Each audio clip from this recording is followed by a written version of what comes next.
Gomagud Ceann Cad dúir tú faoin na nóméidí? Fiche nóid, jet nóid agus jet nóid. Jet nóid agus jet nóid. Okay, just to start off by making it clear that in People Before Profit, we're opposing this bill on a number of grounds and want to outline obviously what our concerns are. I do have some concerns around access to children's psychotherapy notes and believe that they should be restricted to exceptional circumstances where more general information from the therapist is not available. But my chief concern in the few minutes that I have is to deal with the criminalisation of the purchase of sex. About 2 years, maybe 3 years ago, we were lobbied by Turn Off the Red Light campaign in the union I worked for at the time, Unite the Union. And we had a debate in the Equality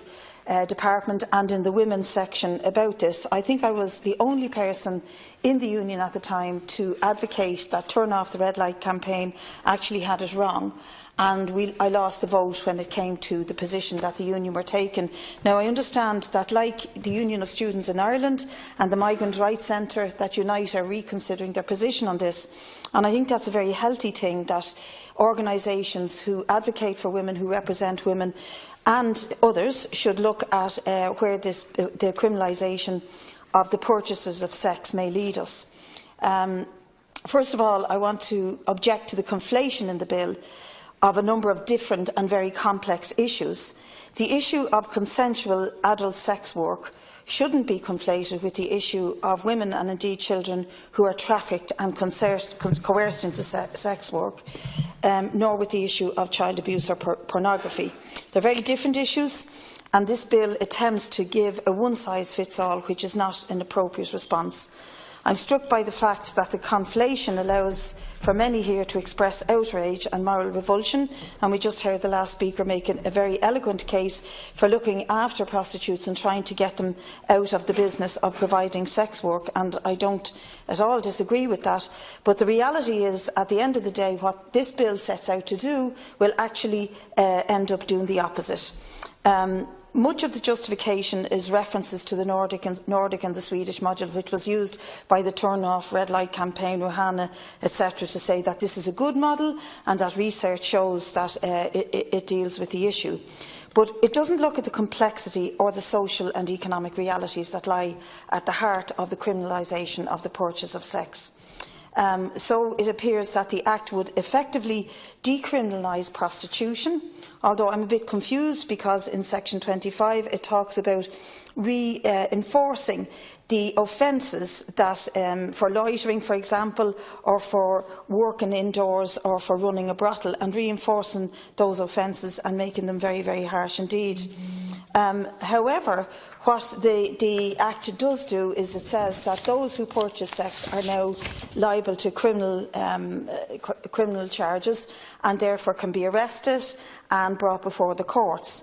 It's regrettable that the bill doesn't acknowledge or try to deal with the fact of how the law interacts with sex workers themselves.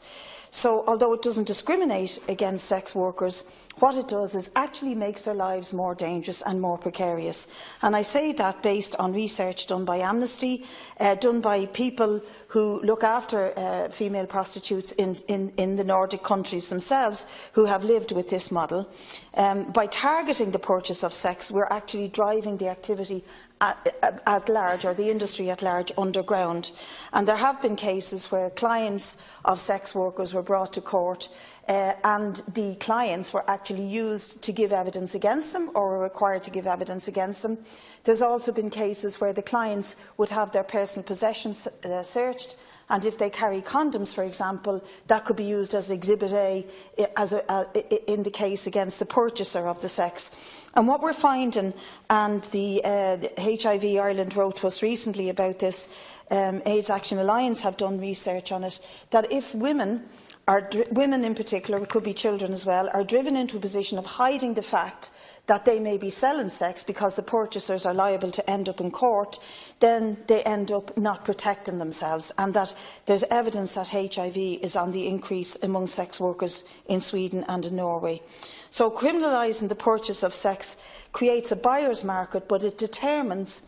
from the buyer's point of view, where that act should take place and in what surroundings it should take place, rather than the sex worker having control over where and how the act takes place. So it really does drive the industry into a very dangerous and dark place, particularly for the women concerned.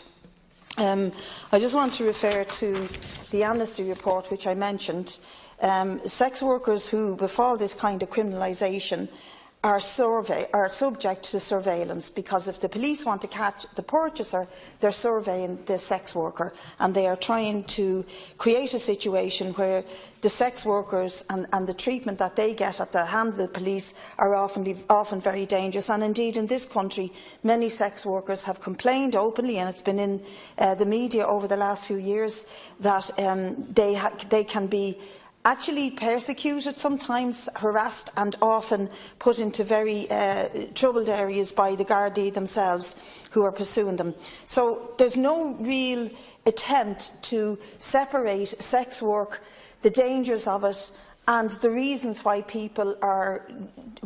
take it up, or why they're driven into it, or they choose it, rather than choosing a different kind of life. So I don't think that this bill is going to at all help women and children who are in this situation. The conflation of both that and trafficking is even more worrying, because traffickers are actually somebody that we should be going after, obviously. Trafficking human beings for sex, for the purposes of sex, for purchasing it, and for forcibly forcing people to engage it is a very, very serious crime indeed. And I note in the court case in the west of Ireland there yesterday or the day before was on the news, where it was something like 20 Romanian women were fined for having been engaging in running a brothel, having been trafficked into the country, but no sign of those who were responsible for trafficking them. So I would much rather see the state produce a strong bill with supports, financial and resource supports for the Gardaí, who do already have a budget for trafficking, who do already have a dedicated unit for trafficking, but who seem to get very, very little results. To put the efforts into that, rather than criminalising the purchaser, because, as I've argued, that will drive the situation for women into more dangerous territory, drive the whole thing underground, and become even more vulnerable in terms of protecting their own health. I just want to finish by reading a little bit from two Swedish researchers who looked at the decriminalisation of prostitution and beyond, and they were the experiences that women in Sweden have had since the Swedish model has been instigated, and really, I think, kind of marketed around the world as the way to go, when in fact it isn't the way to go, and has had very serious effects on prostitution and prostitutes in those countries. It's had a deterrent effect on clients to have changed their societal attitudes without any negative consequences. That was the intent of it. But these claims have been evaluated since and are inconsistent, full of contradictions, are haphazard, and make irrelevant or flawed comparisons and conclusions that were made without factual backup, at times of a speculative character. So I think organisations which do work with prostitutes, for all very good reasons, who try to say that we must criminalise the purchase of sex, are actually getting the opposite result and getting a much more negative response for those who work in the sex industry. The reality is that we're not dealing with these issues solely by legislation, that we need to recognise, as previous speakers have said, that there are economic and social complexities that are around them, and that unless we offer alternatives to women and tackle the root causes of the oppression of women in general, that we will simply end up worsening the position of the most vulnerable women in our society. And what this bill doesn't do, and those who drafted it didn't do, was to talk to the very people whom they claim to be protecting, the sex workers themselves, who they're very recognisable, very attainable, and in some ways they're much better organised than they used to be.